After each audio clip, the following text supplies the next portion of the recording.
కర్మ ఎవ్వరిని విడిచిపెట్టదండోయ్. ఒకవేళ భగవంతుడైనా కాస్త ఎక్స్క్యూజ్ చేస్తాడు, కొంచెం కన్సెషన్ ఇస్తాడు, కొంచెం ఎగ్జంప్షన్ ఇస్తాడు. కర్మ చస్తే ఇవ్వరు. 1000 ఆవులు 1000 దూడలు ఉన్నాయి. దూడల కట్లు విప్పాం.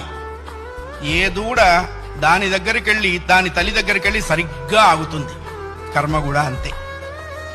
అవశ్యం అనుభోక్తవ్యం కృతం కర్మ శుభాశుభం. వండిన అన్నం తినలేకపోవచ్చు, చేసుకున్న కర్మని అనుభవించక తీరదు. చాలా మంది కొన్ని అనవసర మాటలు మాట్లాడుతుంటారు. బ్రతకదలుచుకోలేదు, చచ్చిపోదాం అనుకుంటున్నా.